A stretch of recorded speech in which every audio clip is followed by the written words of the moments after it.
The great hall stretched for miles, its crystal ceiling reflecting the light of 1,000 stars.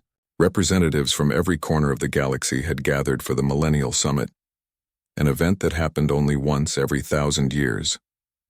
The air hummed with translation devices working overtime as species spoke in their native tongues. Taman stood near the center of the hall, his scales shimmering under the starlight. He was an ambassador from the Vrax Empire, one of the oldest civilizations in the Council. His eyes, both of them, fixed on something that bothered him deeply.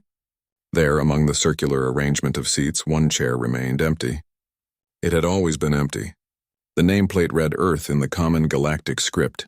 He turned to his aide, a younger Varax named Kiwan. "How long has that seat been vacant?" Kiwan checked his datapad quickly.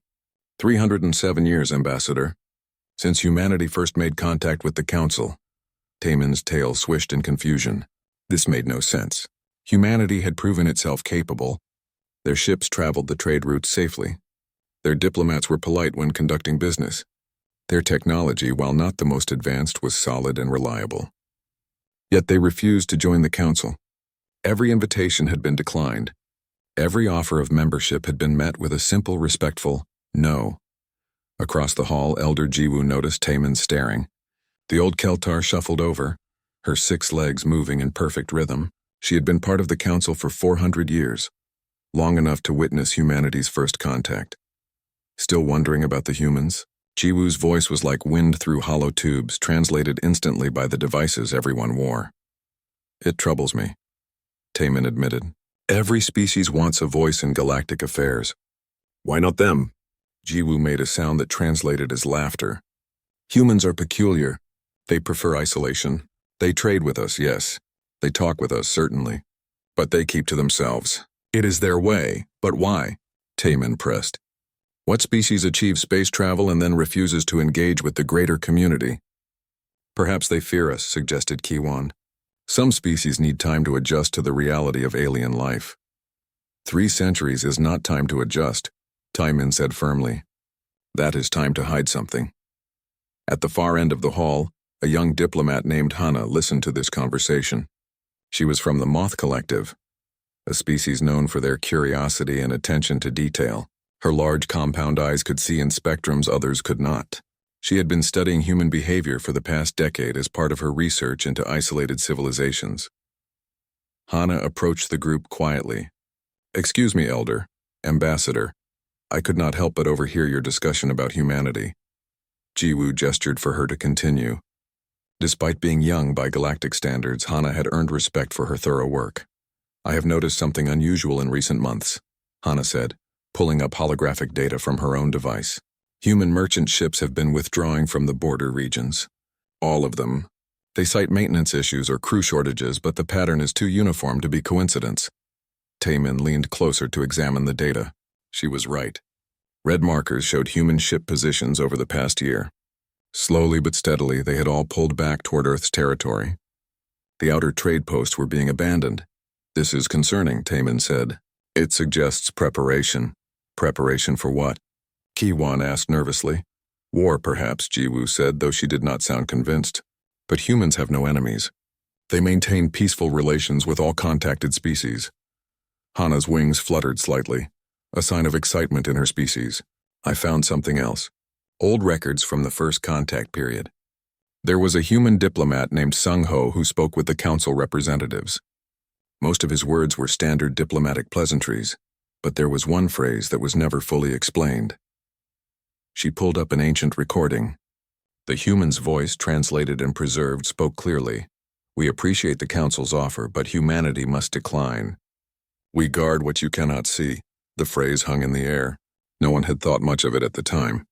It seemed like poetic language, nothing more. But now, combined with the withdrawal of human ships, it felt different. It felt like a warning. What could they be guarding? Taman wondered aloud. "Perhaps they protect something in their territory," Kiwan suggested. "A sacred site or rare resource they do not wish to share." "Or perhaps they protect us," Hana said quietly. The others looked at her in surprise. "Think about it," she continued. "Humanity refuses to take their seat. They avoid deep integration with galactic society. They pull back their ships, and they guard something we cannot see. What if they are not hiding from us, but hiding something from us? Elder Jiwoo's expression shifted. She had lived long enough to know that sometimes the most frightening truths were the ones closest to you. You suggest they protect the galaxy from some threat? I suggest we do not know, Hana replied. And that ignorance may be dangerous. Taemin made a decision. He was an ambassador, but he was also a warrior by training. His species had not survived for millennia by ignoring warning signs.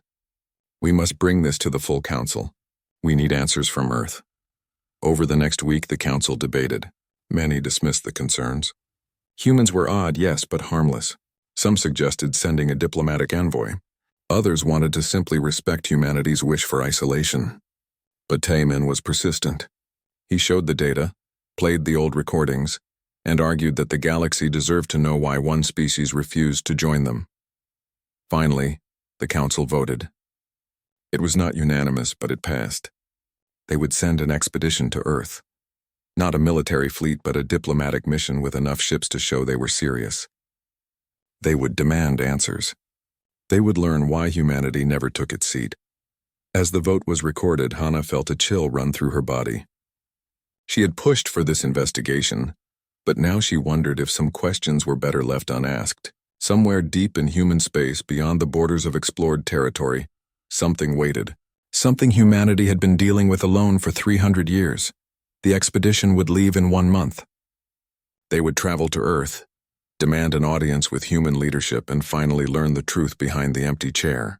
Taemin volunteered to lead it, driven by duty and curiosity in equal measure. Kiwon would accompany him despite his nervousness. Hana would go as well, determined to find answers to the questions that now consumed her thoughts. As the summit concluded and representatives began returning to their home worlds, none of them noticed the small human observation ship at the edge of the system. Its crew watched and listened as they always did. When the vote passed, the ship's captain sent a message back to Earth. Just 3 words, but they carried the weight of centuries. They are coming. The expedition fleet dropped out of faster-than-light travel at the edge of Earth's solar system. Commander Byung-ho stood on the bridge of the lead ship, staring at the view screen with growing confusion. This was not what he had expected to find. Byung-ho was a Keltar like Elder Jiwoo, but younger and trained in military matters rather than diplomacy. His crew consisted of representatives from 7 different species, all chosen for their skills and level heads. They had expected to find a normal star system with planets, space stations, and the usual infrastructure of a spacefaring civilization. Instead, they found a fortress. Report, Byung-ho ordered, his voice calm despite his racing thoughts. Lieutenant Da-Yun, a feline species known for their excellent sensor skills, worked her console frantically. Her whiskers twitched as data flooded her screens. Commander, I am detecting massive installations throughout the outer system. Defensive platforms, weapons arrays, communication relays. They are all heavily armed. Are they pointed at us? Asked Taemin, who stood beside the commander. No, Ambassador, Da-Un replied, her confusion clear. That is the strange part. Every weapons platform, every defensive installation, they are all facing outward, away from the inner planets, away from the galaxy itself. Hana moved closer to examine the sensor data. Her compound eyes processed information faster than most species. These are not normal defensive systems. The power readings are enormous. Some of these platforms are the size of small moons. Captain Minji, the human liaison officer assigned to the expedition, had been quiet until now. She was a middle-aged woman with gray streaks in her hair and tired eyes. She had joined the expedition at the last moment, sent by Earth's government without explanation. Now she spoke softly. You should not have come here. We deserve answers, Taemin said firmly.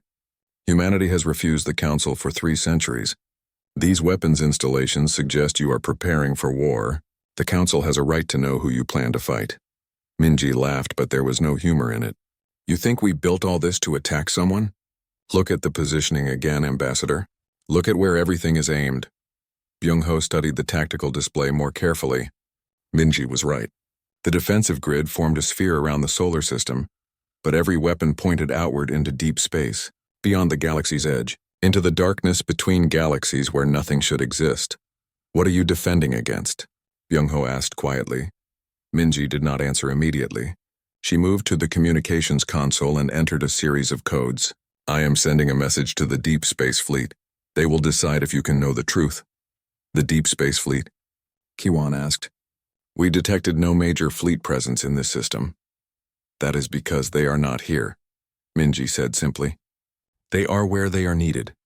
Over the next hour, the expedition waited in tense silence. The human defensive systems tracked their every move but did not interfere. Finally, a response came through. The view screen flickered and a man appeared. He wore a military uniform marked with insignia none of them recognized. His face was weathered, scarred, and carried the look of someone who had seen too much. I am Admiral Jae Sung, commander of the 3rd Deep Space Fleet, the man said without preamble. Captain Minji has informed me of your presence. Against my better judgment, I have been ordered to show you why humanity cannot join your council. We simply want to understand, Taemin said diplomatically. Understanding has a price, Jae Sung replied. Once you see what we fight, you cannot unsee it. You cannot unknow it. Your species may not be ready for this knowledge. We are not children, Byung-ho said firmly. Show us, Jae Sung nodded slowly. Very well. I am transmitting coordinates. Follow them exactly. Do not deviate from the path I am sending. Do not use active sensors. Do not broadcast on any frequency. And if I order you to retreat, you retreat immediately. Is this understood? The commanders agreed, though they did not understand why such precautions were necessary. The coordinates arrived, pointing to a location far beyond the galactic rim. It would take 3 days of travel to reach it, even at maximum speed. The journey was unlike anything the expedition had experienced. As they traveled further from the galaxy, the stars became fewer. The darkness between them grew deeper. The usual chatter and activity on the ship died down as crew members became uneasy. Space this far out felt wrong somehow, empty in a way that went beyond the mere absence of matter. Dayun monitored her sensors constantly, but as ordered, she kept them in passive mode only. Commander, I am detecting debris fields. Wreckage. Some of it appears to be human ships, but the damage patterns are unlike anything in our databases. Can you determine the cause? Byung-ho asked. No, sir. The metal has been twisted in ways that should not be physically possible. Some pieces show exposure to temperatures that would vaporize most materials, yet they remain solid. Other sections appear to have aged thousands of years despite the wreckage being recent. Hana felt her wings trembling. She forced them to be still. Fear was natural, but panic would help no one. On the 3rd day, they arrived at the coordinates. What they saw made every member of the expedition question their sanity. Space was torn open. There was no better way to describe it. A massive wound in reality itself stretched before them, perhaps 100,000 kilometers across. Through the tear, they could see something that hurt to look at. Colors that should not exist. Shapes that changed when observed directly. Movement that followed no physical laws. And at the edge of this impossible wound, holding the line, was humanity. Thousands of human ships surrounded the tear, arranged in defensive formations that had clearly been perfected through long practice. They fired weapons into the breach continuously, and from the breach things emerged. Creatures, entities, presences. The expedition's translation software could not find adequate words. They were wrong in every way. They should not exist. They violated the fundamental laws of physics simply by being.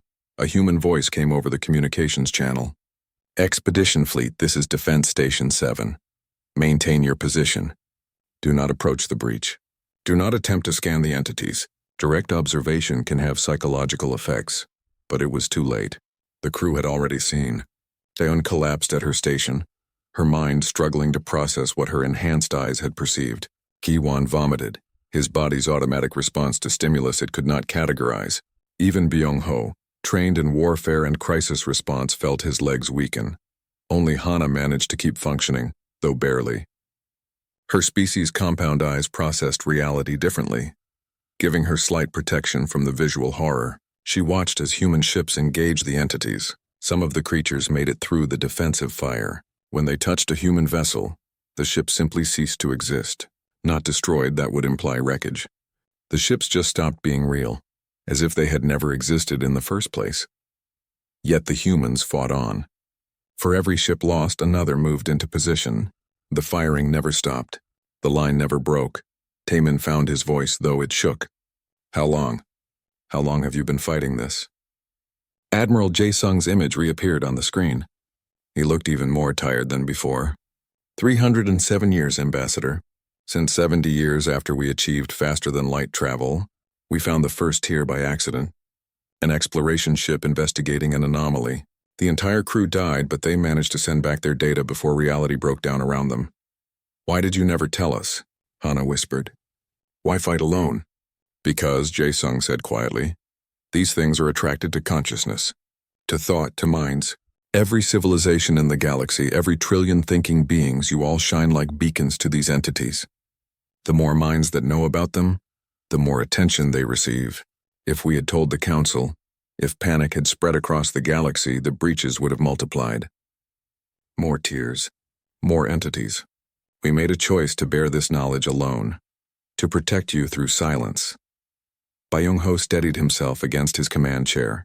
You have been dying out here in secret for 3 centuries, protecting a galaxy that does not even know you exist. Yes, Jae-sung confirmed. Now you understand why humanity never took its seat. We could not sit in comfortable council chambers while our ships held this line. We could not pretend to care about trade disputes and border disagreements while reality itself was under attack. This is our seat, Ambassador. This is where humanity belongs. In the darkness, fighting what you cannot see. Dying so you do not have to. The expedition fleet watched in silence as another human ship disappeared into non-existence, sacrificed to keep the entities from breaking through, and they understood finally the terrible truth behind the empty chair. The expedition fleet remained at a safe distance from the breach for 2 days while their crew recovered. Medical staff worked around the clock to treat those who had looked directly at the entities. Tae-yoon spent 18 hours in medical isolation, her mind struggling to process what her enhanced senses had perceived. She would survive, the doctors said, but she would never be quite the same. On the 3rd day, Admiral Jae-sung invited the expedition's leadership to transfer to his flagship, the Defender of Dawn. Byung-ho accepted, bringing Taemin, Hana, and Captain Minji with him. They took a small shuttle across the void, passing dozens of human vessels along the way. Every ship bore scars. Every hull showed signs of repeated repair. The Defender of Dawn was massive, a battleship that dwarfed anything in the Galactic Council's fleets. Yet it was clearly old, patched and maintained through centuries of continuous deployment. The corridors were clean but worn. The crew they passed looked exhausted, moving with the mechanical efficiency of people who had long since burned through their reserves and now ran on pure discipline. Jae-sung met them in a briefing room deep within the ship. With him were 2 others. The first was a woman in a military uniform, her name tag reading General Hye-jin. She had the hardened look of a career soldier, someone who had spent more time in combat than at peace. The second was a man in civilian clothes, though his posture suggested military training. His name was Dong-hyun, and he wore the insignia of a research scientist. Thank you for coming, Jae-sung said, gesturing for them to sit. I know what you witnessed was difficult. I want you to understand the full scope of what humanity faces. General Hye-jin will provide the military context. Scientist Dong-hyun will explain the technical aspects. Then we can discuss what this means for the galaxy. Hye-jin activated a holographic display that showed the galaxy from above. Red marks appeared in a ring around its outer edge. There were hundreds of them. These are the tiers we have detected. Some are small, barely a kilometer across. Others are massive, like the one you witnessed. They appear randomly without warning. We do not know what causes them or why they exist. We only know that they are growing more frequent. How many ships does humanity have deployed? Byung-ho asked, his military mind trying to grasp the scale of the operation. At any given time, approximately 40,000 vessels are on active duty along what we call the Wall. Hye-jin replied.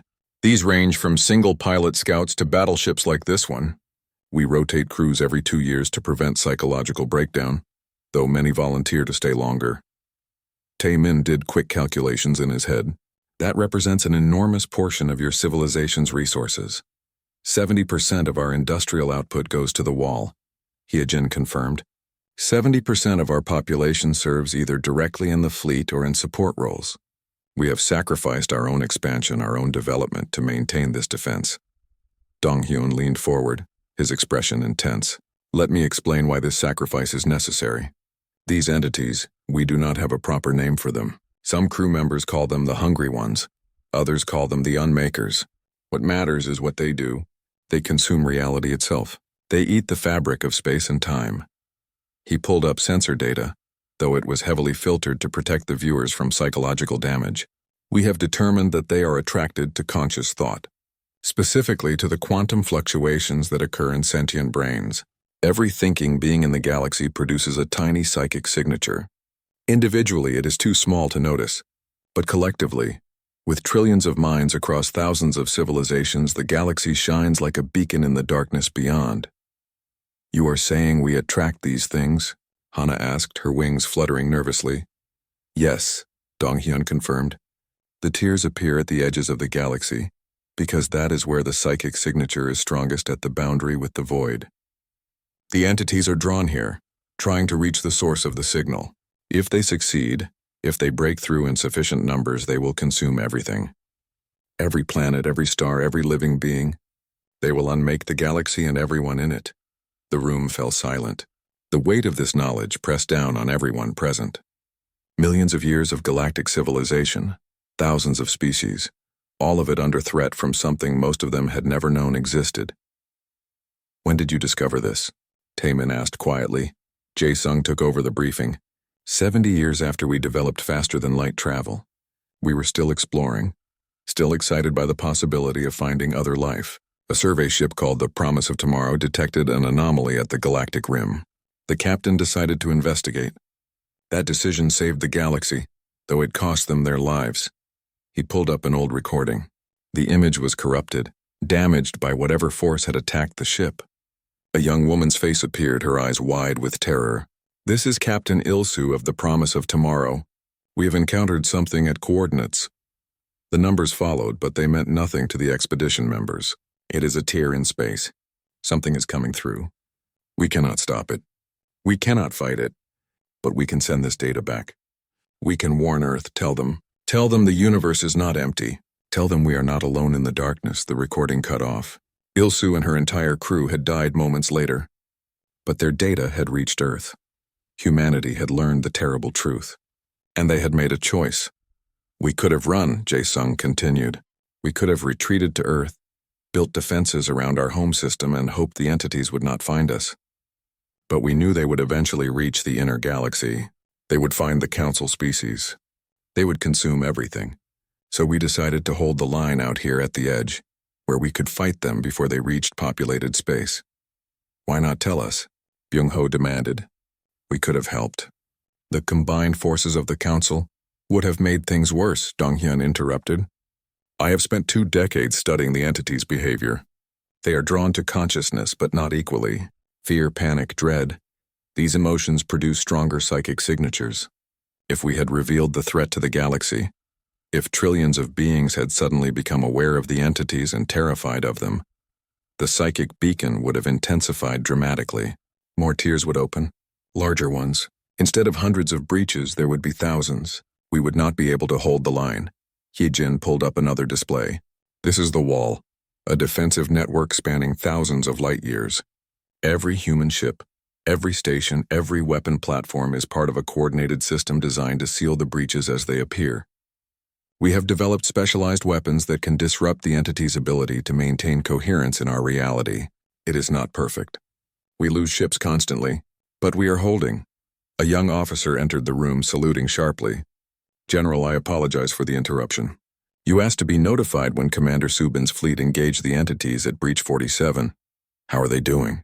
Hae-jin asked. They have sealed the breach, ma'am, but they lost 7 ships. 214 crew members confirmed dead. Hee-jin closed her eyes briefly, then nodded. Thank you. Add them to the memorial cloud. The officer saluted again and left. The room remained quiet for a long moment. The memorial cloud? Hana asked softly. Jae-sung pulled up a different display. Names appeared. Thousands of them. Millions of them. Each one a human who had died fighting the entities. We record everyone. Every person who has given their life to hold the wall. Their names, their faces, their stories. We preserve them so that someday when this is over, the galaxy will know what was sacrificed for them. Taemin stood and approached the display. He scrolled through the names, watching faces appear and disappear. They were so young, many of them, barely adults. They smiled in their photos, not knowing they would die in the darkness between galaxies. "You have been doing this alone for 300 years, he said, his voice thick with emotion. "Humanity has sacrificed its future to protect ours." "We did what was necessary," Jae-sung replied. "But I will be honest with you, Ambassador. We are reaching our limits. The breaches are increasing in frequency. Our ships are aging faster than we can replace them. Our population is stretched thin. We have held for 3 centuries, but the next century may break us. That is why, against my personal judgment, I agreed to show you this. We need help. But we need it from species who can keep this knowledge contained, who will not panic, who can fight beside us without making things worse." "How do we explain this to the council?" Byung-ho wondered aloud. "How do we make them understand?" "Carefully," Hyejin said. "Very carefully. Because if you do this wrong, if you cause galaxy-wide panic, you will doom us all. The entities will sense the fear. They will come in greater numbers, and the wall will fall." The briefing continued for hours. They discussed tactics, resources, and the psychological toll on human crews who served at the wall. They learned about the rotation system that cycled soldiers through the front lines, giving them breaks while ensuring experienced veterans remained in command. They saw the training facilities on Earth where volunteers prepared for deployment, knowing most would never return home. Finally, exhausted and overwhelmed, the expedition members returned to their ship. They carried with them data crystals filled. Would Admiral Jae-sung had given the expedition permission to observe operations at the wall for 1 week before returning to council space. Byung-ho accepted, knowing that words alone would not convince the council of the threat. They needed to witness humanity's sacrifice firsthand. On the 4th day of their observation, a major incursion began. The alert started at 0300 hours ship time. Byung-ho woke instantly, decades of military training bringing him to full awareness. He reached the bridge in minutes to find his crew already at their stations, staring at the tactical display in horror. "Report," he ordered. Da-yun, still recovering from her earlier exposure but insisting on returning to duty, worked her console with trembling hands. "A new breach has opened, Commander. It is larger than any we have seen, 300,000 kilometers across and growing. Human forces are responding, but the entities are coming through in unprecedented numbers." The view screen showed the horror unfolding in real time. The tear in space pulsed like a wound, and from it emerged dozens of the entities. They were larger than before, their impossible forms twisting reality around them. Human ships swarmed to intercept, their weapons firing continuously. Captain Sang-woo commanded the response fleet.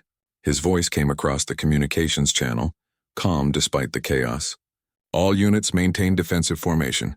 Focus fire on the larger entities. Do not let them establish coherence in our reality. If they stabilize, we will not be able to stop them." The expedition watched as the battle unfolded. It was unlike any combat they had ever witnessed. Traditional tactics meant nothing here. The entities did not follow predictable flight paths. They did not respond to damage in ways that made physical sense. A human ship would fire its weapons, and sometimes the entity would simply cease to exist. Other times, the weapons would pass through it as if shooting at shadows. And when the entities reached the human vessels, the results were horrifying. A destroyer called the Eternal Vigil moved to intercept one of the larger entities. Its captain, a woman named Yuna, ordered all weapons to fire at maximum power. The entity seemed to falter, its form flickering. For a moment it looked like the ship would succeed. Then the entity surged forward, and where it touched the Eternal Vigil, reality broke down. The ship did not explode. It did not burn. It simply stopped existing. One moment it was there, a massive vessel with 300 crew members. The next moment there was nothing, not even debris. The entity had unmade it, erasing it from reality as if it had never been built. Hana made a sound of distress. Kiwon looked away from the screen, unable to watch. Even Taemin, who had witnessed many battles in his long career, felt his stomach turn. This was not war as they understood it. This was something far worse. "How many ships has humanity lost today?" Byung-ho asked quietly. 17 so far, Da-eun reported, her voice barely above a whisper. "With approximately 4,000 crew members. And the battle is only 3 hours old." The fighting continued throughout the day. Sang-woo's fleet employed tactics that seemed to have been developed through hard experience. They worked in groups, coordinating their fire to overwhelm individual entities before moving to the next target. When a ship was too damaged to continue fighting, it retreated while another moved up to take its place. The rotation was smooth, practiced, efficient. This was clearly not their first major engagement, but the cost was staggering. By midday, human casualties had risen to 32 ships destroyed and hundreds more damaged. Yet they held the line. Not a single entity made it past their defensive perimeter. Each one was destroyed or driven back through the breach before it could advance further into the galaxy. Jae-sung's voice came over a private channel to the expedition's command staff. What you are seeing today is not unusual. Major incursions like this happen approximately once every 3 months. Smaller engagements occur daily. This is the reality of the wall. How do your people endure this? Byung-ho asked, genuinely unable to comprehend the psychological toll. They endure because they must, Jae-sung replied simply, because if they do not, everyone dies. That evening, with the battle finally won and the breach sealed, Jae-sung invited the expedition to visit one of the medical stations. They accepted, though they dreaded what they would see. The station, designated Medical Platform 17, was a massive structure designed to handle casualties from the wall. As the shuttle approached, they could see dozens of damaged human ships docked at various ports, undergoing repairs while their crew received treatment. Inside, the scale of human suffering became impossible to ignore. Medic Yoonji met them at the entrance. She was young, perhaps 30 years old, but her eyes carried the weariness of someone much older. She had been stationed at this medical platform for 4 years, treating an endless stream of wounded soldiers. "Welcome to MP-17, she said, her voice professional despite her obvious exhaustion. "I understand you want to see what we do here. Follow me." She led them through corridors filled with the injured. Some had physical wounds from equipment failures or explosions. Others had psychological damage from exposure to the entities. Still others suffered from something the medical staff called reality fatigue, a condition that occurred when someone spent too much time near the breaches, where the laws of physics became unreliable. In one room, a young pilot named Jiho lay in a medical bed. He was 23 years old. His ship had been caught in the edge of an entity's influence during the day's battle. He had survived, but barely. His body was aging wrong, different parts at different rates.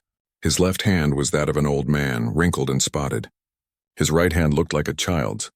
The doctors were trying to stabilize his cellular structure, but they were not certain they could save him. "Will he recover?" Hana asked softly. "We do not know," Yoonji admitted. "Reality-based injuries are unpredictable. Sometimes the effects fade.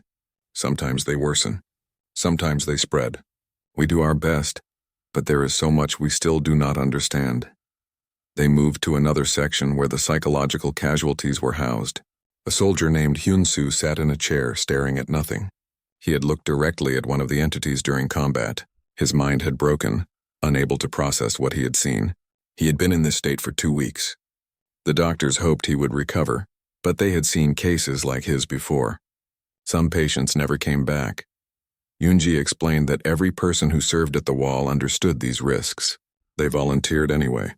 They knew they might die in an instant, erased from existence. They knew they might survive only to wish they had not. But they came because if they did not, the entities would break through. "How many have died total?"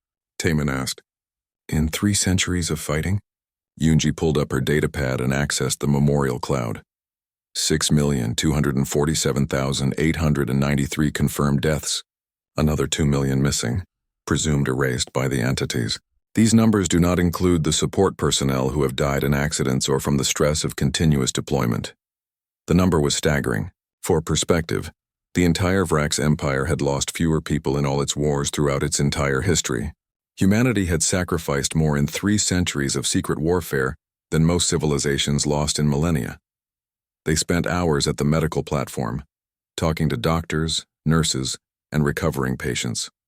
Every person they met had the same determined look in their eyes. They knew the cost of the wall. They paid it willingly, because the alternative was the death of everything. Late that night, Navigator Hyunwoo invited them to visit the Memorial Cloud's physical installation. It was located on a small moon at the edge of human space, far from the front lines but close enough to feel connected to the fight. The Memorial Cloud was more than a database. It was a monument. The entire moon had been converted into a memorial, its surface carved with names, millions upon millions of names, each one representing a life given to hold the wall. In orbit around the moon, holographic projectors displayed images of the fallen, cycling through faces continuously. It would take decades to see every face once. Inside the moon's main chamber, physical artifacts were preserved. Pieces of destroyed ships, personal effects recovered from the battlefield, letters written by soldiers to families they would never see again. The expedition walked through in silence, overwhelmed by the scale of sacrifice. One display caught Hana's attention. It showed a video message from a young woman named Bora. She had recorded it just before her final deployment. In the video, she smiled and spoke to someone off camera, presumably a family member. "I know you are worried, but do not be. I am doing what needs to be done. I am doing what matters. If something happens to me out there, I want you to know that I chose this. I chose to stand between the darkness and the light. I chose to give you and everyone like you a chance to live without fear. That is enough for me. That is everything." The video ended. According to the display, Bora had died 3 days after recording it. She was 25 years old. Her ship had been caught in an entity's reality field and had simply stopped existing. There was no body to recover, no wreckage to bury, just this video, this moment of her smiling and try. The journey back to Council Space took 2 weeks. During that time, Byung-ho and his team prepared their report with extreme care. Every word mattered. Every piece of evidence had to be presented in a way that would convince without causing panic. They ran simulations of different presentation methods, trying to predict how various species would react. Tai-min spent hours reviewing the recordings they had taken. Each video showed the horror at the wall, but also the determination of the human forces. He selected clips that demonstrated both the threat and humanity's capability to fight it. The goal was to inspire support, not terror. Hana worked with Dong-hyun, who had provided extensive documentation on the entities and their behavior. She simplified the complex scientific data into terms the council could understand. The key message was clear. The entities were attracted to consciousness, and panic would make things worse. Knowledge had to be controlled. When they finally arrived at the council station, they requested an emergency session. The request was granted immediately. The council members were curious about what the expedition had discovered. Some expected a simple explanation for human isolation. Others suspected something more troubling. None of them were prepared for the truth. The Great Hall filled with representatives from across the galaxy. Elder Ji-woo presided over the session, her ancient eyes watching the expedition members carefully as they took their places at the center of the chamber. "Ambassador Tai-min," she began formally, "you departed 3 months ago to investigate humanity's refusal to join this council. What have you learned?" Tai-min stood, his scales reflecting the light nervously. He had practiced this moment many times, but now that it was here, the words felt inadequate. How could he explain the wall in a way that would not cause the very panic they feared? "Honored council members," he began, "we have discovered why humanity never took its seat. The reason is not what we expected. It is not political. It is not cultural. It is strategic. For 307 years, humanity has been fighting a war to protect all of us. A war they have fought in secret because revealing it would have made their task impossible." Murmurs rippled through the chamber. Representatives leaned forward, their various forms of attention focused on Tai-min. "I will now show you what we witnessed," Tai-min continued. "But I must warn you, what you are about to see is disturbing. Some of you may need medical assistance afterward. If at any point you feel unable to continue watching, please leave the chamber. There is no shame in protecting your mental health." He activated the holographic display. The first images showed the wall, the defensive installations, the human fleet. Then came footage of the breach and the entities. The images had been heavily filtered to reduce psychological impact, but they were still terrible to behold. The reaction was immediate. Several representatives cried out in shock. Some stood and left the chamber. Others remained but looked away from the display. A few, like Elder Ji-woo, watched with forced calm, their discomfort visible but controlled. Tai-min let the footage run for 5 minutes, then stopped it. "These entities are attracted to conscious thought, to minds. The more minds that know about them and fear them, the stronger the attraction becomes. Humanity discovered this threat 70 years after achieving faster-than-light travel. They could have warned us then. They could have shared this burden, but they calculated that doing so would make the situation worse. So they chose to fight alone. The chamber erupted in noise. Representatives shouted questions, accusations, demands for more information. Some called for immediate military mobilization. Others called for retreat, suggesting the council should abandon the outer regions and fortify the core systems. Still others demanded to know why humanity had made such decisions without consulting anyone. Elder Jiwoo struck her staff against the floor, the sound echoing through the hall. "Order, we will have order." The noise died down gradually. "Ambassador, what is humanity's current situation?" Byung-ho stood to answer this question. "They are holding but barely. The breaches are increasing in frequency. Human losses are mounting. They have sacrificed 70% of their civilization's resources to maintain the wall. They cannot continue indefinitely without help." "Then we must help them," declared a representative from the Moth Collective. "No," shouted another voice, a delegate from a species called the Turvan. If we send our people to see these things, we will bring panic back to our worlds. We should withdraw our species from the outer regions and let humanity continue their fight." More arguments erupted. The council fractured along predictable lines. The warrior cultures wanted to fight. The peaceful civilizations wanted to hide. The scientific minds wanted more data. The religious leaders debated whether the entities were natural phenomena or cosmic punishment. Timon watched the chaos with growing dread. This was exactly what humanity had feared. Knowledge of the entities was spreading through the chamber like a virus, and with it came fear, anger, and confusion. He could almost imagine the psychic signature growing brighter, drawing the attention of things that waited in the darkness beyond the stars. Hana suddenly stood, her wings spreading wide in a gesture that demanded attention. "Listen to me. All of you. This arguing, this fear, this chaos, this is exactly what will doom us. The entities are attracted to conscious thought, especially fearful thought. Right now in this chamber, thousands of minds are thinking about them, fearing them and projecting that fear out into the universe. We are making things worse." Her words cut through the noise. The chamber fell silent as representatives realized what she was saying. "Humanity fought alone because they knew we would react this way," Hana continued, her voice passionate but controlled. "They knew that revealing the truth would cause panic. They were right, look at us. We have known for mere minutes and we are already falling apart. Imagine if this fear spreads to our homeworlds. Imagine trillions of beings suddenly aware of the entities and terrified. The breaches would multiply beyond humanity's ability to contain them." Elder Jiwoo nodded slowly. "Then what do you propose, young one?" "Selective recruitment," Hana said. "We do not tell the entire galaxy. We do not broadcast this information. Instead, we quietly recruit from warrior cultures, from military organizations, from those who are trained to face fear and function despite it. We send volunteers who understand the need for secrecy. We support humanity without causing galactic panic."